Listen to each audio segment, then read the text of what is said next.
In this video, I'm going to be showing you the game we're going to be creating so you have an idea of what we're working towards in this series. I'll also show you how to set everything up so we're ready to hit the ground running in the next tutorial. Let's first look at the game, and at first glance it doesn't look like it. However, this level is a continuous loop, as you will see in a minute.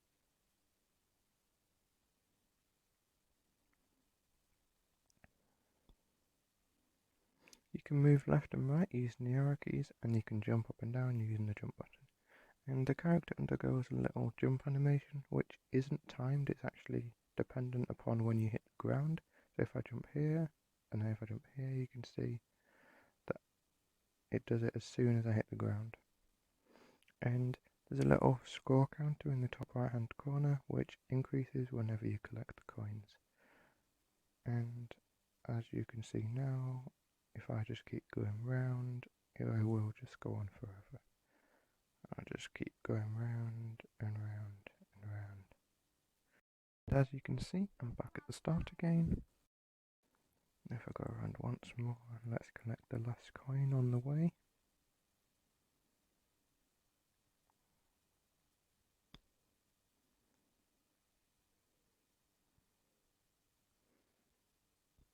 And here I am back at the start.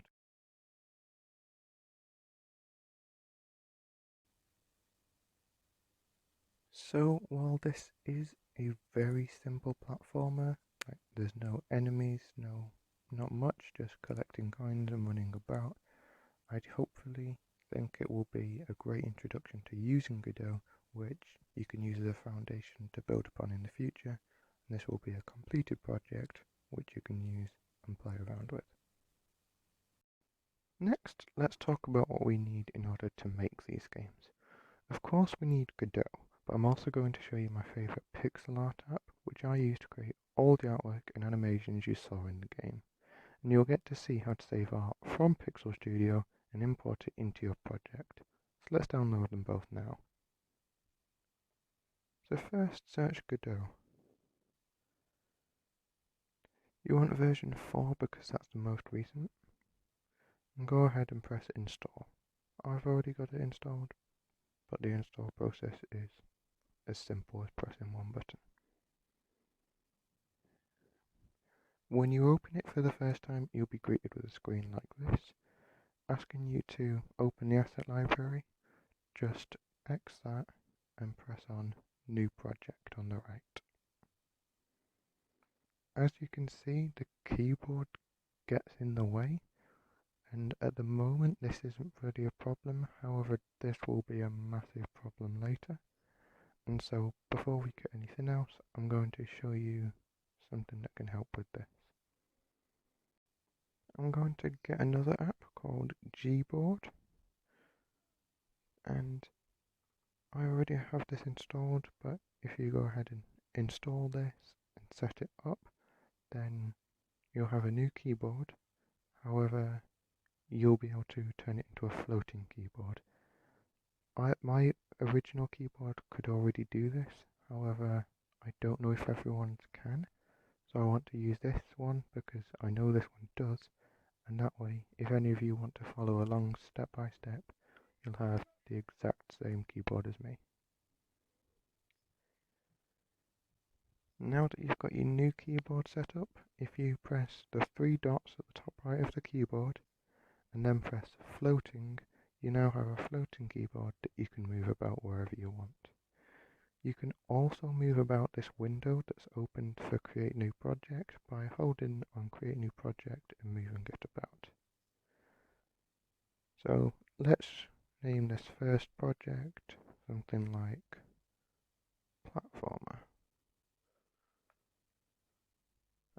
I think I already have one called Platformer, so I'm just going to stick a 3 on the end because I think I also have a Platformer 2.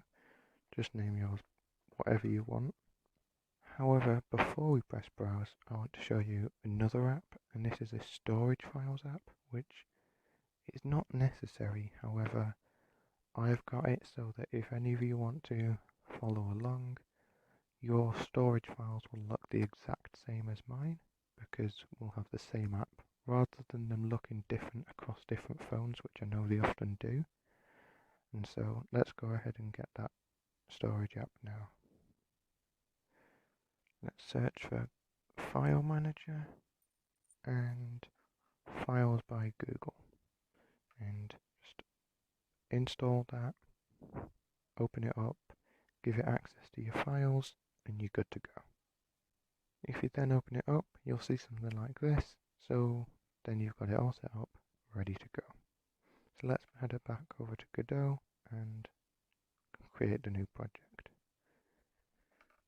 It'll open the folder which it's currently on, and as you can see, this folder isn't empty, and so it wanted an empty folder, and so in the top right you can see it says create folder. So let's press create folder, and it's always best to create the folder's name the same as your game's name, because that way there's not going to be any confusion later. So let's go ahead and call it Platformer 3 again. Oops. Platformer 3. Okay. And then now you can see it's opened Platformer 3 and it's empty. So if you press select current folder, now you've got the tick instead of the cross. Let's press create and edit. You'll be greeted with a screen like this, which does look kind of daunting. However, one thing to start off with, which will make it look a lot less daunting, is pressing on 2D up here. And now we don't have the 3D mess in our face, because we're focusing on a 2D game. Let's just stick with a 2D game. Now, we also want to know how to import new files into here so that we can use them in our game, because we can't just take files from anywhere. We have to put them in the folder for the game that we just created. And they'll appear down here once we do. So let's go ahead and get the files that we need. I've got a link to all the images and resources that you'll need in the description, so I'm going to go ahead and download them now so you can see exactly how to do so, and then we'll import them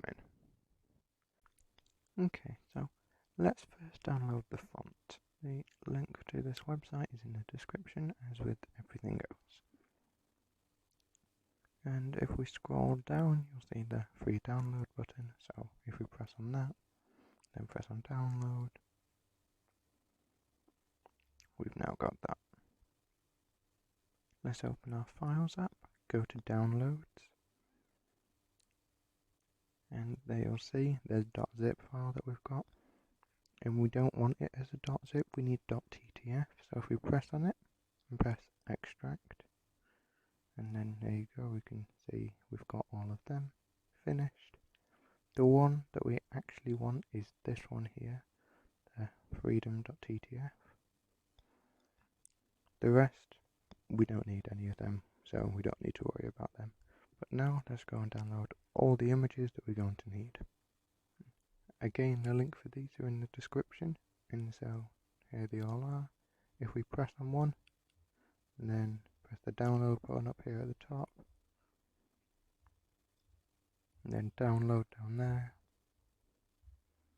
and then that one's done, and then just do that for all of them.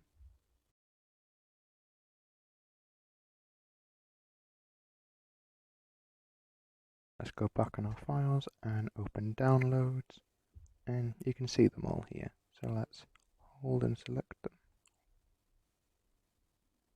and only the TTF, so that one.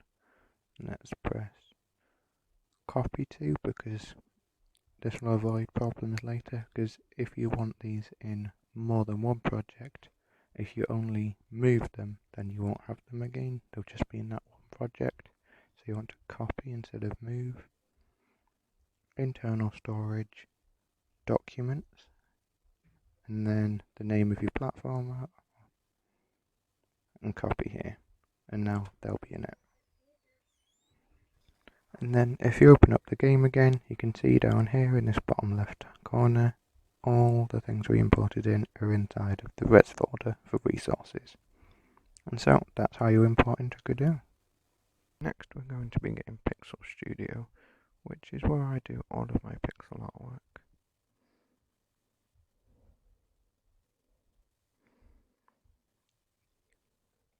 Let's go ahead and open it. Create a new project. 32 by 32. Use simple template and get drawing. I'm going to do a demo so I can show you how to save it from here and then import it straight into your project. So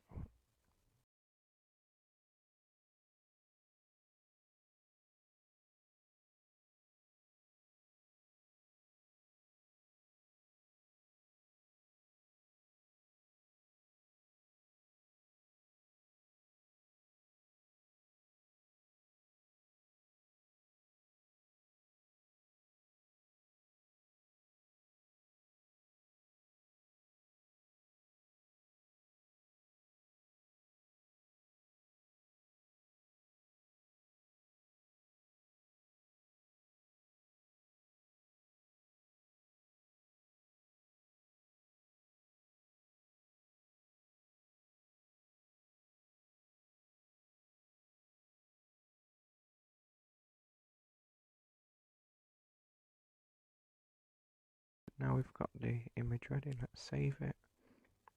Save. Give it a name. I'll call it sword.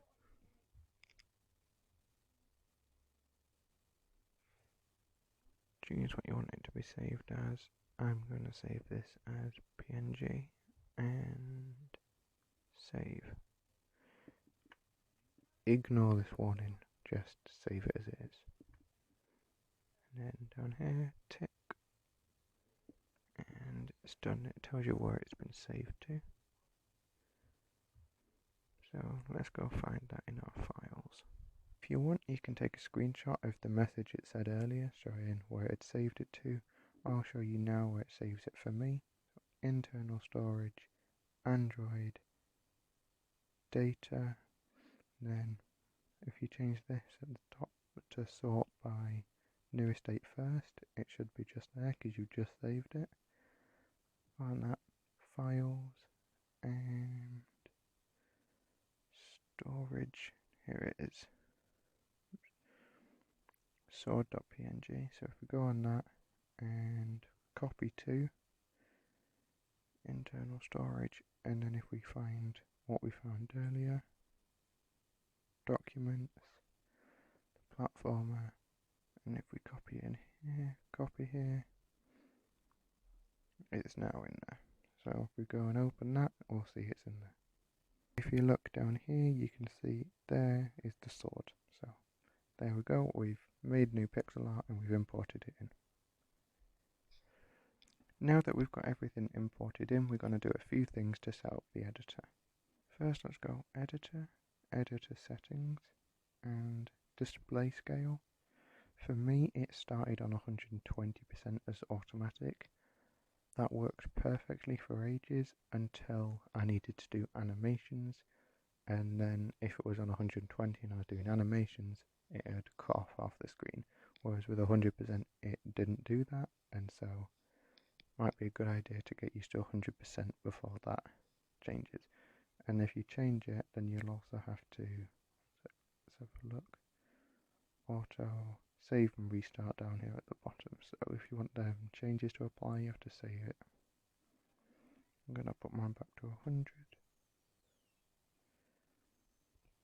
You can also change where all of these different windows are on the screen. I've got mine set up so they're very space efficient, and so the most commonly used ones have the most area. You can do that by pressing the three little dots in the top right of each one, and then choosing the docking position. There's only one more thing that we need to do before this is set up and ready to go.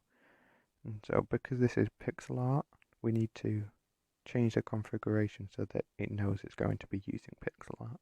Let's go up to project, project settings, scroll down to textures, and default texture filter, let's change that from linear to nearest. And close that, and we're done, and we're set up, and we're ready to go. Now that we've got the editor set up and ready to go, I hope to see you in the next tutorial where we'll be making the tile set so that we can create the scenery and have a place for the character to run around when we eventually make the character. See you in the next one.